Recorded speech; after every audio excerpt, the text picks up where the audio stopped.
तेजो यसाम न दोषाए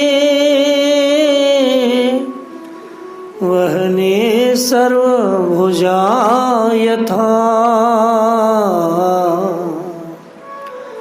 वहने सर्वभुजात यथा धर्म व्यति कर्मो दृष्ट।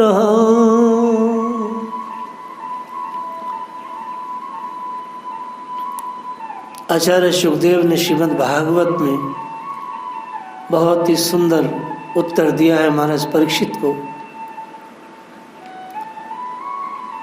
सूर्य अग्नि आदि ईश्वर कभी कभी धर्म का उल्लंघन और साहस का काम करते देखे जाते हैं। धर्म व्यति कर्मो दृष्ट ईश्वराणाम च साहसम।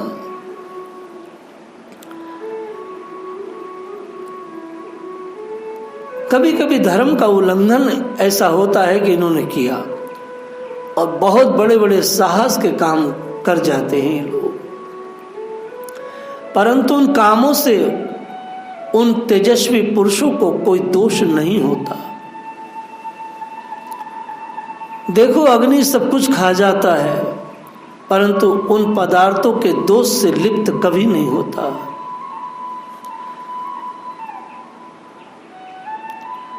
आचार्य सुखदेव महाराज परीक्षित को बहुत ही सावधानी से उत्तर दे रहे हैं।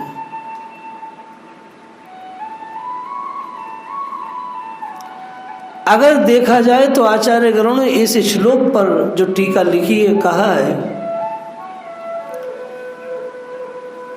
कि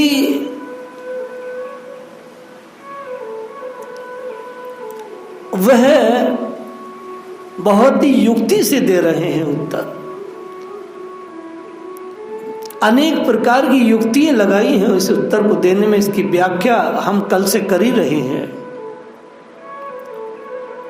जिन्हें भगवान की कृपा प्राप्त है, महापुरुष हैं, वह क्या अर्थ संकट या अति आक्रमण कर सकते हैं धर्म का? नहीं। इंद्र ने गौतम पत्नी अहिल्या को के साथ गमन किया, गौतम बन के गमन किया, परंतु इंद्र को भगवान की कृपा प्राप्त थी। इतना बुरा काम करने के बाद भी वो तेजहीन नहीं हुए।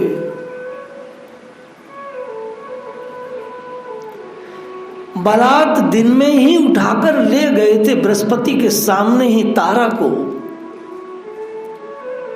चंद्रदेव, जो उनकी पत्नी ही थी। और बृहस्पति समस्त देवताओं को लेकर चंद्रमा से लड़ने आए, परंतु चंद्रमा ने राक्षसों को निमंत्रण दिया कि यही समय अच्छा है, आप इन पर अटैक करो, तुम इस समय देवताओं को जीत लोगे। परंतु बृहस्पति जी अपने गुरु भाई शिव जी के पास गए और दोनों के साथ, जो दोनों एक साथ पढ़े थे, शिव जी दलबल के साथ आए, भीषण युद्ध हुआ। परंतु आप आश्चर्य करेंगे, उस युद्ध का कोई निर्णय नहीं हुआ। अंत में ब्रह्मा के कहने पर चंद्रदेव ने पत्नी को लौटा दिया। तारा चंद्रमा के द्वारा गर्भवती हुई। बृहस्पति बोले, अरे उल्टा इसको तुरंत गर्भपात कर दे। देवताओं में ऐसी शक्ति होती है, वो कभी भी प्रसव कर सकते हैं। भागवतम में ये कथा आती है। उन्होंने एक बालक जना, इतना तेजस्वी था कि बृहस्पति ने जब उसे देखा तो उन्होंने आज्ञा दी कि तुम इसको पालो। जब चंद्रमा को पता चला कि मेरे द्वारा पुत्र हुआ है, तो फिर बहुत तगड़ा झगड़ा हुआ। तब शिवजी ने आकर के दोनों को समझाया और बुद्ध से पूछा कि तुम किसके साथ रहना चाहते हो? तो उसने कहा, मैं अपनी माँ और पिता बृहस्पति के साथ रहना चाहता हूँ। चूंकि बृहस्पति के क्षेत्र में वह बालक हुआ, सो बृहस्पति क्षेत्रज्ञ पिता हैं और ओरस पिता उसके चंद्रमा है। ये सामान्य देवताओं की बात है जो मैं आपको बोल रहा हूं। ये धर्म का उल्लंघन इन लोगों ने किया है, फिर भी वह कभी कोई उनके प्रति दोष पूर्ण नहीं देखता, कोई उनको निंदा नहीं करता, शांत रहते हैं। सभी लोग चंद्रमा को जल देते हैं और सभी लोग बृहस्पति का पूजन करते हैं।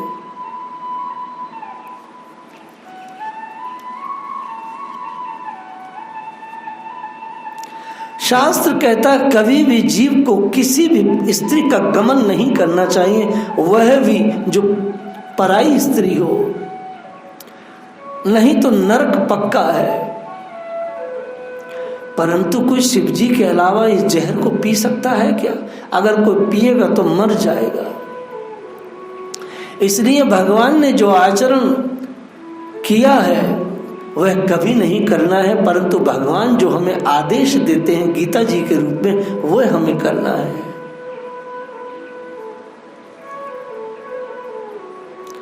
मनुष्य को स्त्री का मन से चिंतन नहीं करना चाहिए। यदि हाथ से करने की तो बात ही क्या है, अगर हाथ से चिंतन छुएगा तो बहुत बड़े कर्म बंधन में फंसेगा। वैष्णवों को छूट नहीं है, यदि वैष्णव मन से पाप करेंगे तो रिकॉर्ड होता है, ये बात सत्य है। इस्कॉन के प्रचारक जो हैं बहुत सारी प्रीचिंग करते हैं और लाल कपड़े में होते हैं, परम पूज्य गुरुदेव महाराज कहते थे, और प्रीचिंग करते करते कब सफेद हो जाते हैं ये हम सब देखते ही हैं, अर्थात कब वो विवाह कर लेते हैं कुछ पता नहीं चलता।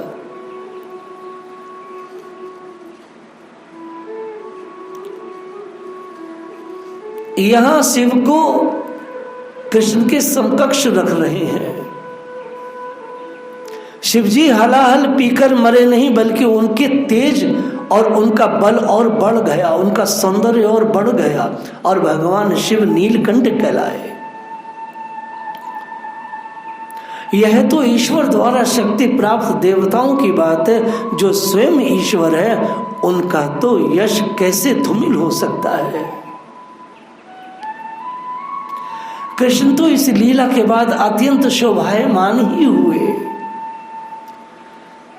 कोई भी मनुष्य आठ प्रकार से स्त्री का संग करता है। पहला संग तो मैथुन का है, दूसरा संग सुनने का है, स्मरण का है, कीर्तन अर्थात उसकी बातें करना, उसको देखना टकटकी भर के, एकांत भाषण करना, संकल्प दृढ़ सोचना और इंद्रियों को छूना अर्थात उसको स्पर्श करना, ये सब संग है, ये सब मैथुन है।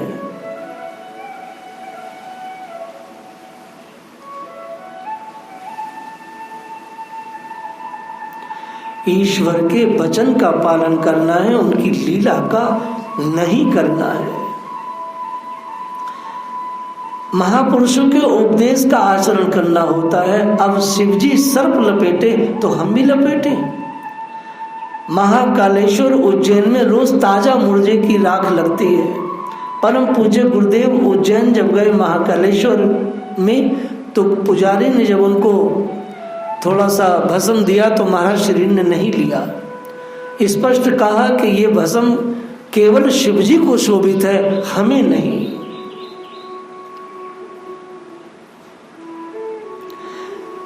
कभी कभी बड़े लोगों का वचन भी प्रमाण नहीं होता है, ये बात ध्यान से समझ लो, लिख लो। अगर कभी कोई बहुत बड़े व्यक्ति हैं, महापुरुष हैं और अपने वचन बोल रहे हैं, तो कभी कभी उनका वचन प्रमाणिक नहीं होता है। वहां भी हमें बुद्धि लगानी चाहिए। उपदेश के अनुसार भी बड़े लोगों की बात कभी नहीं माननी होती है। कई बार ऐसा होता है, जैसे राम लक्ष्मण से कहते हैं तुम यहीं रहो, सेवा करो राजा की, राजा बूढ़े हैं, अयोध्या की सेवा करो। वह उपदेश दे रहे हैं और साक्षात राम उपदेश दे रहे हैं, परंतु उनकी बात लक्ष्मण ने नहीं मानी। कभी कभी महापुरुषों की ईश्वर की का उपदेश भी हमें नहीं मानना चाहिए, क्योंकि ईश्वर का सबसे बड़ा उपदेश तो एक ही है, सर्वधर्मान परित्याज्य मामेकम शरणं व्रज। जब भगवान श्री कृष्ण के पास कुमनदास जी के पास रोज आते थे, जब कुमनदास जी ने कुछ भी भगवान से स्वीकार नहीं किया, वो बार बार उन्हें धन इत्यादि देना चाहते थे, वो स्वीकार नहीं करते थे। तो ये बात सिद्ध करती है कि भगवान की बहुत सी ऐसी बातें उपदेश होते हैं जो हमें नहीं माननी चाहिए, वहाँ थोड़ा सा बुद्धि लगानी चाहिए।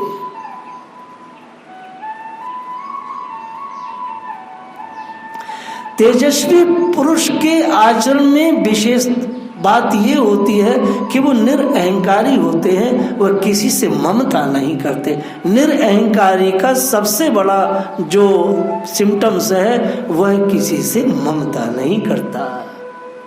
अगर आप जरा सी भी ममता कर रहे हैं कहीं भी, तो आप अहंकार तो आपके अंदर है ही है। इसका दूसरा अर्थ यह है, यदि सत्कर्म करते हैं महापुरुष तो वो उससे बंधते नहीं, और यदि कोई दूषित कर्म भी उनसे हो जाए तो उसका बोध भी वो अपने मन और मस्तिष्क में नहीं रखते हैं। बात समझ में आ गई? अगर पुण्य कर रहे हैं तो उससे बंधते नहीं, और यदि उनसे कोई पाप हो गया तो उसको वो अपने मन में और दिमाग में रखते नहीं। अर्थात पुण्य करने से उन्हें कोई लाभ नहीं और पाप करने से उन्हें कोई हानि नहीं। जैसे डॉक्टर रोगी को बचाता है, उसका इलाज करता है, कई बार रोगी मर जाता है तो डॉक्टर पे कोई कार्रवाई नहीं होती, कोई अभियोग नहीं लगता। जो लोग भगवान की भक्ति से परिपूर्ण हैं उनको धर्म या पुण्य करने का क्या लाभ होगा? क्योंकि और उनके हाथ से कोई अधर्म भी हो जाए तो उनका क्या बिगड़ेगा? जैसे कुबेर जी के यहाँ भी एक बात यही हुई थी। बात लंबी होगी इसलिए मैं इसको आगे बोलूंगा।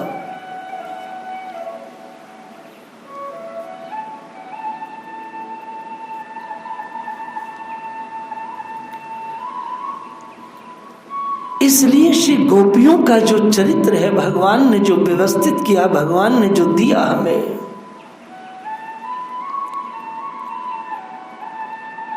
वह चरित्र इस संसार में पापी तापी मैथुनी स्त्री पुरुषों के लिए है। बहुत करुणा से भगवान ने दिया। भगवान ने रास का प्रकट इसलिए किया कि जो चलचित्र देखते हैं, जो स्त्री पुरुष से असक्त है, पुरुष स्त्री से असक्त है और इतने मैथुनीय, जब वो इस लीला को मेरी देखेंगे, गोपियों के साथ का जो स्नेह और गोपियों की वृत्ति को देखेंगे, किस तरह गोपियों ने वृत्ति प्रस्तुत की है और संसार के जाल को काटा है, और उसमें लिपटा हुआ जब श्रृंगार वो देखेंगे, पढ़ेंगे, रास को महसूस करेंगे, तो संसार के मैथुनी बहाव से निकल के विरक्त हो जाएंगे। भगवान और गोपियों के रास की सबसे बड़ी विशेषता यह है, भगवान गोपियों का स्तन छू रहे हैं, भगवान गोपियों का आलिंगन कर रहे हैं, भगवान गोपियों का अधरामृत ले रहे हैं, अपना दे रहे हैं, उनके साथ जल क्रीड़ा कर रहे हैं, वन विहार कर रहे हैं, ये सारी लीला कर रहे हैं। लेकिन विचार करना, वह गोपियों के साथ क्यों कर रहे हैं? क्योंकि गोपियों ने सर्वधर्मान परित्यज्य मामेकम शरणं व्रज, वो परम विरक्त हो गई थी, भगवान के अलावा उन्हें कुछ नहीं चाहिए था। वह आप्त काम ईश्वर उनको स्नेह और प्रेम दे रहा है। ये रास लीला कली काल के मनुष्यों के लिए भगवान का महाप्रसाद है।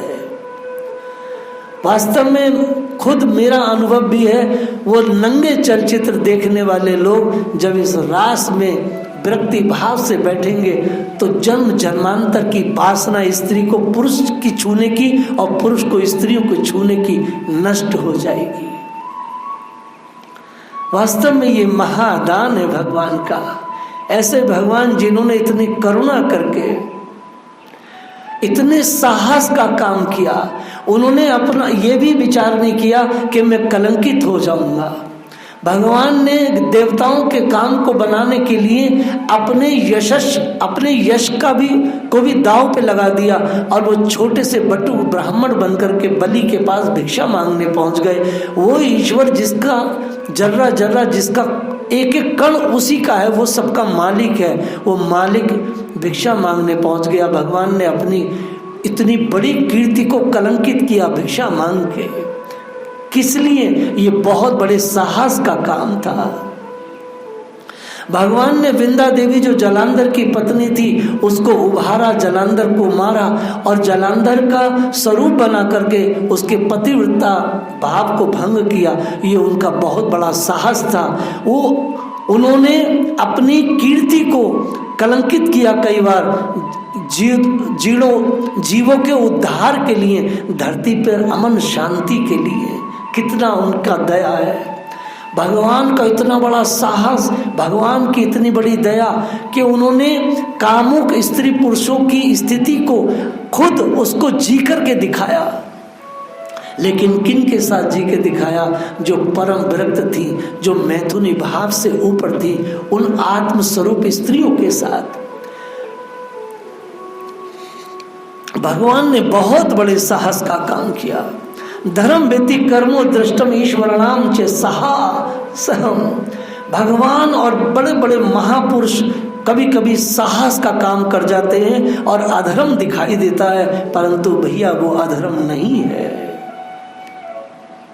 बड़े बड़े साहस के काम कर जाते हैं। जर्मन में जब प्रभुपाद जी गए प्रचार करने तो एक व्यक्ति उनसे कहता है कि प्रभुपाद मैं अपना पूरा जीवन भगवान को समर्पित कर दूंगा, क्या आप मेरे साथ बैठ करके शराब पी सकते हैं? प्रभुपाद ने कहा यदि मेरे एक गिलास शराब पीने से तुम अपना जीवन दे दोगे तो मैं शराब एक गिलास नहीं 2 गिलास पी लूंगा।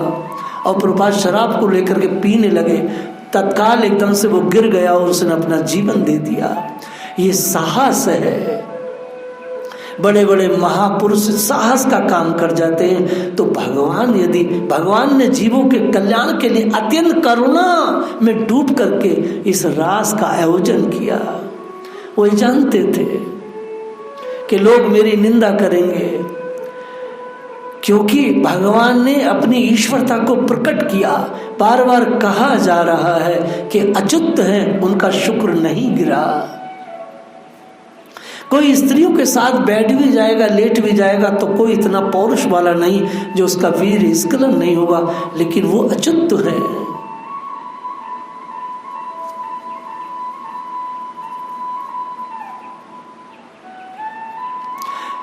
क्योंकि भगवान सबके नियामक हैं।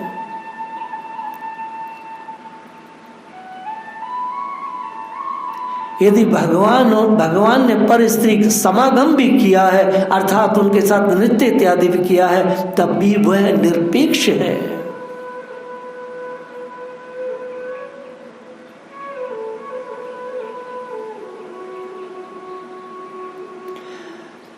ये मुनियों के लिए बात कही जा रही है। आचार्य सुखदेव ने ये जितने भी श्लोक बोले हैं, ये सारे श्लोक उन मुनियों के समझाने के लिए बोल रहे हैं। ऐसे ठाकुर जी जिनका चरण चिंतन करते हुए अन्य विषयों में किसी का मन जा ही नहीं सकता, उनके चरण धूलि से, उस मकरंद से डूब जाते हैं बड़े बड़े भगवान के प्रेमियों के हृदय। गोवर्धन लीला इत्यादि का जब हम चिंतन करते हैं तो भगवान की उन कथाओं में हम डूब जाते हैं। भक्ति योग से भक्तों के समस्त पाप नष्ट हो जाते हैं, उनका कर्म बंधन नष्ट हो जाता है। न शुभ कर्म रहते न अशुभ रहते, सारे कर्म भस्म हो जाते हैं। तो जो प्रभु स्वयं गोलोक से आए हैं कृपा करने के लिए, उनको कर्म बंधन कैसे लग सकता है? एक बार नारद जी हिमाचल गए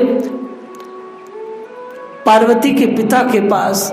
उन्होंने माँ पार्वती के हाथ को देखा, कन्या से बोले, राजा इसका विवाह तो बड़े बेढंगे आदमी से होगा, बड़ा अजीब व गरीब आदमी होगा जिससे इसका विवाह होगा।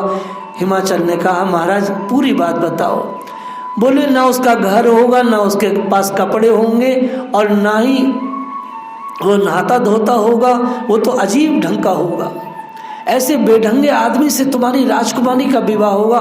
रानी मैना और हिमाचल दोनों जोर जोर से रोने लगे, ऐसे दहाड़ मार के रोने लगे कि उस पर्वत की सारी जो श्रृंखलाएं हैं वो कपकपाने लगी। तो नारद जी को दया आई। नारद जी ने कहा, सुनो सुनो महाराज, मेरी पूरी बात तो सुनो। मेरे हिसाब से जिस व्यक्ति का मैंने देख रहा हूँ, इसके हस्तरेखा के में ऐसा व्यक्ति शिवजी को होना चाहिए, क्योंकि ऐसे बैठेंगे तो शिवजी ही हैं। तब नारद जी की बात सुन करके एकदम से मैना और हिमाचल दोनों गदगद हो गए कि महाराज, अगर शिवजी हमारी पुत्री के अगर पति बन जाए तो आनंद आ जाए।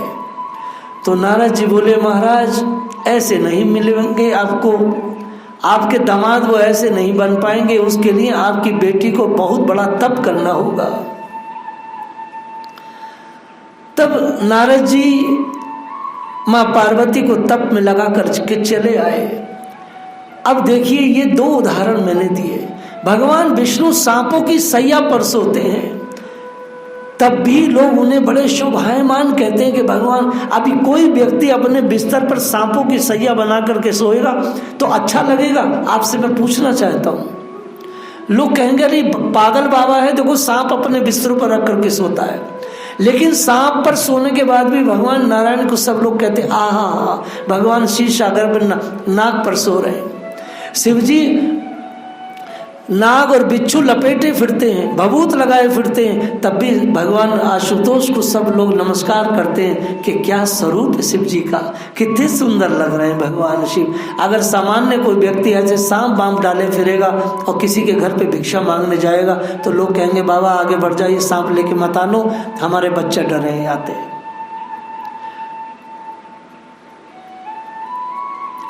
जिस व्यक्ति को गुरु वचन पर विश्वास नहीं है, उसे कभी संसार में शांति नहीं मिल सकती और ना ही उसे सिद्धि मिल सकती है।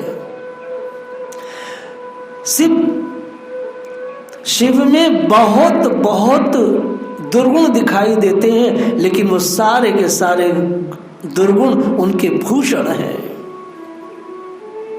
जो चीज भगवान से संबंधित हो जाती है वह भूषण बन जाती है। यहाँ पर आचार्य सुखदेव ने गोपियों को पर स्त्री माना है, लेकिन बहुत ही युक्ति से वो उसका उत्तर दे रहे हैं।